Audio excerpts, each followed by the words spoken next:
Senior leader जितने भी यहाँ बैठे हुए हैं, वाइस प्रेसिडेंट साइड में chairman parliamentary board, general secretary साहिबान, हमारे डेलीगेट्स जितने भी जम्मू कश्मीर से आए हुए हैं, सबको मेरा आदाब, मेरा सलाम। मैं क्या करूं, ये मानते नहीं है, खड़े आप और मेरे बीच में इन्होंने दीवार बना दी, क्या करें? करिए मैम, आप कह रहे ऐसे नहीं होता है, मीडिया के लिए जलसा नहीं है, वर्करों के लिए है ना। आपको बैठो नीचे, आपको नीचे बैठना है।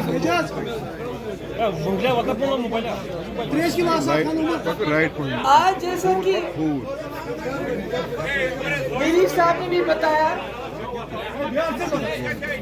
आप तो खामोश ही नहीं हो रहे। आज हम बहुत देर के बाद हमारी मुलाकात हो रही है, जनरल काउंसिल की मीटिंग हो रही है, और ऐसे वक्त में हो रही है कि जब जम्मू कश्मीर के हालात और हमारे पार्टी के हालात कुछ मुख्तलिफ नहीं है एक दूसरे से। हमारी रियासत, जिसको मैं अभी भी रियासत कहती हूँ, जम्मू कश्मीर एक मुश्किल दौर से गुजर रहा है, और साथ ही हमारी पार्टी भी एक बहुत ही मुश्किल दौर से गुजर रही है। मेरा ये आपसे कहना है, इसमें घबराने की बात नहीं है। हमारी पार्टी पीडीपी बनी ही है मुश्किल दौर से मुकाबला करने के लिए। अगर आप याद करेंगे 99 में जब एक जमात के पास 60 से ज्यादा एमएलए थे, सब कुछ था, मरकज में बीजेपी की सरकार थी, वहां भी उनका एक वजीर था, यहाँ भी उनकी सरकार थी, 60 एमएलए थे, मगर उस वक्त जो जम्मू कश्मीर के हालात थे उनका अगर किसी ने मुकाबला किया, मुझे आज भी याद आता है, जम्मू कश्मीर का खासकर बिलखुसूस वादी का वो कोई डिस्ट्रिक्ट नहीं है जहां मैं और मेरे वर्करों ने टास्क फोर्स के खिलाफ, इखवानियों के खिलाफ, ज्यादतियों के खिलाफ धरना ना दिया। उस वक्त बड़ा मुश्किल था धरना देना। मुझे याद है कई बार मेरे वर्कर्स ने मुझे कहा, महबूबा जी आप क्यों बात करती हो इखवानियों के खिलाफ, ये मुडावने खबर का इतना सामने आईडी मुडावने देसे, ऐसा माहौल था। मगर आपको पता है कि इस जमात को शायद नियत अल्लाह ताला की, जो एक हमारा अल्लाह ताला का हमको साथ है और हमारी नियत साफ है, नहीं तो आप सोच सकते हैं 16 मेंबरों के ऊपर सरकार बनाना, 16 मेंबरों के ऊपर बीजेपी की सरकार दिल्ली में, यहाँ बड़े बड़े जेलों के दरवाजे खोल देना, रास्ते खोल देना, डायलॉग करवाना। ये आज तक तो यहाँ 70 एमएलए भी रहे हैं, किसी ने नहीं किया, आज 50 है। मुंह खोलते हैं क्या? रशिया खोला, बात करते हैं। आज 2.5 महीने हो गए, बात चलती है कैदियों की, हम बात करते हैं, मगर आपने क्या, जो रूलिंग पार्टी है उनकी जबान से कैदियों का नाम सुना 2.5 महीने में? सुना कहीं? सुना? अब खुद सोचिए, हमने न सिर्फ कैदियों को रिहा किया, बल्कि बड़े बड़े लीडरशिप, ये गिलानी साहब, यासीन मलिक साहब जो जेल में हैं, शबीर शाह साहब, उनको रिहा किया उस वक्त जब हमारे पास 16 मेंबर और दिल्ली में बीजेपी की सरकार है। आज भी वही माहौल है, आज भी दिल्ली में बीजेपी की सरकार है और यहाँ नेशनल कॉन्फ्रेंस के पास 50 एमएलए है। आप खुद ही अंदाजा लगाइए कि जब मैं कहती हूँ पीडीपी बनी है चैलेंजेस का मुकाबला करने के लिए, मुश्किलात का मुकाबला करने के लिए, और डट के मुकाबला करती भी है। मैंने सुना, अभी हम किसी की मुखालफत नहीं करना चाहते हैं, लोगों ने इनको मैंडेट दिया है, हम चाहते हैं कि ये लोगों के काम करें, मगर मुझे हैरानगी होगी जब वजीर आला साहब ने कहा अपनी पार्टी को आप चुप हो जाओ, खामोश रहो, बात मत करो। हम तो सोचते थे यहाँ जब एक चुनी सरकार आएगी, चुनिंदा सरकार आएगी, जो जम्मू कश्मीर की खामोशी है वो खामोशी टूटेगी। यहाँ जो लोग मुसीबत में फंसे हैं वो बात करेंगे और ये लोग उनकी बात करेंगे। बेरोजगारी अरूज पे, उसमें भी जो हमारे नीट के एग्जाम, उसमें 50% पहले पूरे मुल्क को जाती हैं सीटें, उसके बाद जो बचता है उसमें भी जो ओपन कैटेगरी वाले नाराज, रिजर्वेशन वाले नाराज कि हमारा कोटा कम है, ओपन कैटेगरी वाले बताते हैं हमारे साथ जुल्म हो रहा है, बिजली का कहीं नामो निशान नहीं है। तो ये सब मुसीबतें, मैं तो बड़ी बात नहीं कर रही हूँ, मैं मसले कश्मीर की बात की हल की बात नहीं कर रही हूँ, मैं 370 की भी इनसे एक्सपेक्टेशन नहीं करती। इन्होंने तो स्टेटहुड के लिए भी बोला अपनी पार्टी को, चुप करके बैठो, बात मत करो। तो ऐसे में कौन बात करेगा? ऐसे में फिर आपके कंधों पे ये जिम्मेवारी आती। मुझे मालूम है आप लोग शायद अपनी जगह मलाल है आप लोगों को कि लोगों ने हमें वोट नहीं दिया, हम क्यों बात करें। नहीं, पीडीपी बनी ही है जम्मू कश्मीर के लोगों की दिल की आवाज बनने के लिए, दिल की बात करने के लिए। मैंने परसों में कोई देख रही थी वो हल्ला बोल, वहां वो सवाल पूछ रहा था। मैंने इल्तिजा को बोला आज सुबह, मैंने कहा आपके पास अभी कई सवालों के जवाब आपको मालूम नहीं है, आपको पीडीपी का सेल्फ रूल अच्छी तरह पढ़ना चाहिए, आपको पीडीपी की हिस्ट्री पढ़नी चाहिए। क्योंकि उसने जो वहां मॉडरेटर था, किसी ने सवाल पूछा कि फर्क क्या है, नेशनल कॉन्फ्रेंस ने ऑटोनॉमी का रेजोल्यूशन पास किया, उसको डस्टबिन में फेंका, आपने सेल्फ रूल किया, मगर इसके पास जवाब नहीं था। मैंने कहा जवाब ये था कि हमारे पास रेजोल्यूशन पास करने के लिए मेजॉरिटी नहीं थी, मगर उसके बावजूद रेजोल्यूशन पास किए बगैर हमने सेल्फ रूल को इंप्लीमेंट करने की शुरुआत की। सेल्फ रूल क्या है कि बॉर्डर्स को खत्म कर दो, बॉर्डर खत्म करो, जम्मू कश्मीर में डिफेक्टो आजादी हो, डिजोरे जो है वो रहे। डिफेक्टो आजादी, फ्रीडम क्या होता है कि आप दुनिया के किसी कोने में भी चले जाओ किसी रुकावट के बगैर। मुजफ्फराबाद रास्ता तो सेल्फ रूल का ही एक हिस्सा था, रावलाकोट रास्ता तो सेल्फ रूल का ही हिस्सा था, पाकिस्तान के साथ बातचीत सेल्फ रूल के का ही हिस्सा था, हुर्रियत के साथ बातचीत सेल्फ रूल का ही तो हिस्सा था। और उस ये मसला किसने उठाया कि जम्मू कश्मीर का जो असासा है, जो पावर प्रोजेक्ट है, वो ट्रांसफर होने चाहिए। वो तो इसी 16, 21, 28 वाली पार्टी ने ये मसले उठाए, 50 और 60 वाली तो ने तो पिछले 70 साल में नहीं उठाए। इसलिए यहाँ जितने भी डेलीगेट हजरात आए हैं, मैं उनको बताना चाहती हूँ, आपको दिल शिकस्ता नहीं होना चाहिए।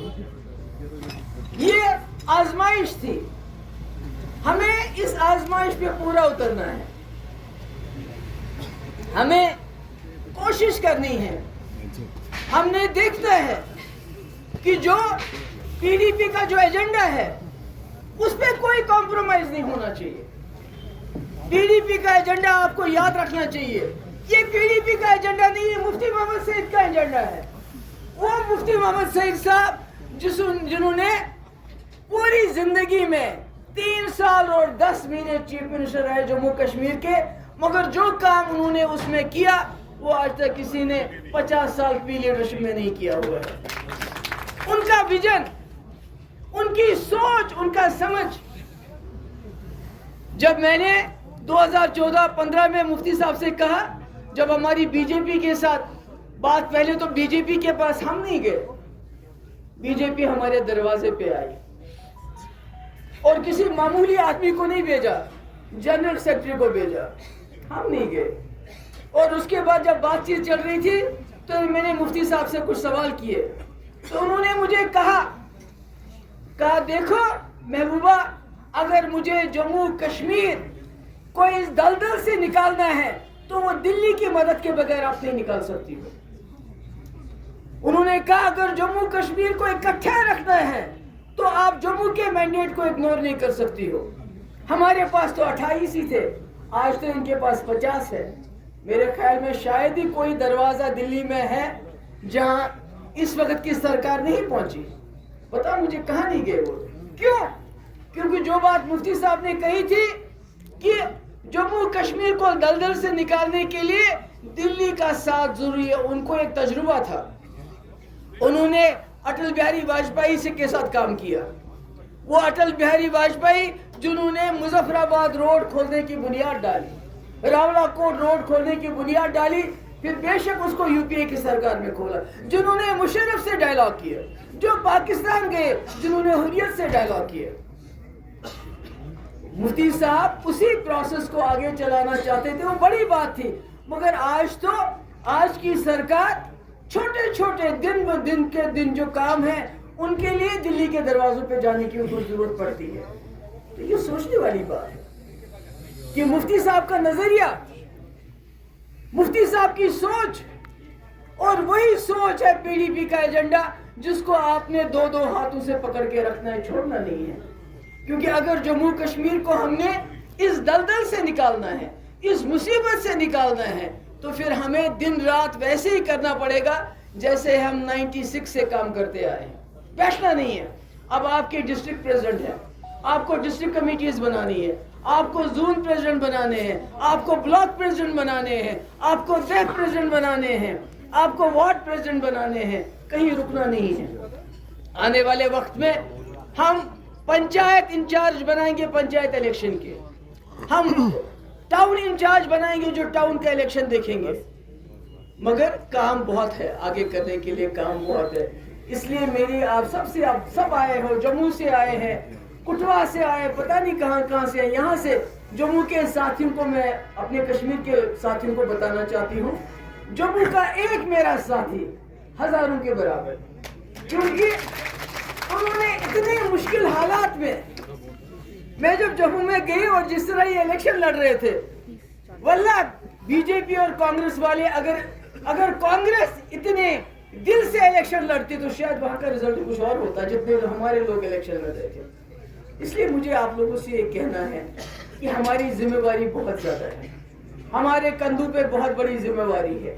इस वक्त बेरोजगारी आसमान को छू रही है, लोग, हमारे नौजवान हमारे डिप्रेशन के शिकार हो रहे हैं।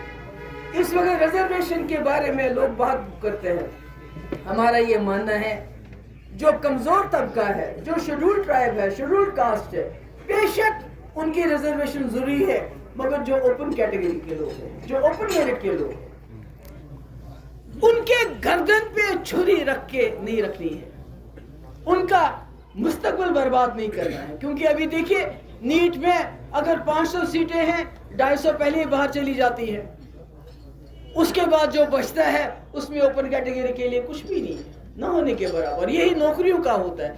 अभी देखिए पुलिस की भर्ती हुई, 3000 पोस्ट, 6 लाख लोगों ने उसमें हिस्सा लिया। कहां जाएंगे, क्या करेंगे? बिजली का हाल, मुझे याद है जब मुफ्ती साहब पहली बार वजीर आला बने तो उन्होंने पापुर में गैस टर्बाइन चलाया, इसलिए कहा कि लोगों को बिजली मिलनी चाहिए, सर्दी है, ठंड है। तो मुझे मालूम नहीं है कि ये जो यहाँ हमारी इस वक्त सरकार बनी है, इनको ये एहसास है कि लोगों को इस वक्त बिजली न होने की वजह से कितनी मुश्किलात हो रहे हैं। क्या ये जो दिल्ली इनका आना जाना रहता है, क्या ये वहाँ बात करते हैं हमें एक्स्ट्रा बिजली चाहिए, हमारे लोग ठंड में ठिठर रहे हैं? ये तो मीटर लगाने के तो उन्होंने ऑर्डर दे दिए, मीटर फटाफट लगाओ, मगर जहाँ मीटर्ड एरिया है वहाँ भी बिजली नहीं होती। तो मेरा कहना यह है कि हमें दिल बर्दाश्त नहीं होना चाहिए, हिम्मत नहीं हारनी चाहिए, बल्कि आने वाला जम्मू कश्मीर में जो आज तक अच्छा किया वो पीडीपी के हाथों से हुआ, और आइंदा भी जो अच्छा होने वाला होगा इंशाल्लाह वो आपके हाथों से होगा। मगर अपना एजेंडा भूलना नहीं है। अमन की बात इज्जत के साथ, हाँ, ग्रेनेड से ना गोली से बात बनेगी, शायद जरूरी, ये बातें भूलनी नहीं है। ये हमारे जम्मू के साथी भी हैं। सबसे ज्यादा नुकसान अगर किसी जगह को हुआ 2019 के बाद इक्तिसादी तौर वो जम्मू को हो गया। कश्मीर को तो जज्बाती तौर ज्यादा नुकसान हुआ, क्योंकि कश्मीर को कहीं ना कहीं ये रखते हैं, थोड़ा ख्याल रखते हैं, क्योंकि इंटरनेशनल लेवल पे कश्मीर को देखा जाता है। मगर जम्मू की जो तबाही हुई और हमारे रिसोर्सेज, मुझे ये ख्याल था कि जब नई सरकार बनेगी तो कुछ ना कुछ तब्दीली होगी, ये छापे बंद हो जाएंगे, ये सरकारी मुलाजमों को नौकरियों से बाहर निकालना बंद हो जाएगा। ये तो बिल्कुल वैसे ही चालू है। अभी पिछले दिनों हमारे 2-3 सरकारी मुलाजिम को निकाल दिया। हम तो सोचते थे जिनको निकाला है उनको भी रिव्यू करेंगे। हमने सोचा था कि जब ये दिल्ली जाएंगे अमित शाह साहब से मिलने के लिए तो उनसे हमारी कैदियों की बात करेंगे। मैं नहीं कहती वो रातों रात उनको खुला छोड़ देंगे, मगर जिनके खिलाफ कोई केस ही नहीं, कोई कार्रवाई नहीं हुई आज तक 5 साल से, उनका क्या कसूर है? जो बेचारे बीमार हैं उनको यहाँ शिफ्ट क्यों नहीं? वो तो कर सकते हैं, मगर बदकिस्मती है। हम तो आपसे 370 की तो बात हम नहीं कर रहे हैं, वो तो मेरे ख्याल में आपका उसको उतना नहीं कर सकते आप लोग, मगर ये जो डे टू डे मसले हैं, हमारे बिजली है, हमारे कैदी बंद हैं, जेलों में बंद है, नीट का जो 50% बाहर चला जाता है, हमारे यहाँ जो नौजवान पढ़े लिखे हैं जो स्पेशलाइजेशन में जाना चाहते हैं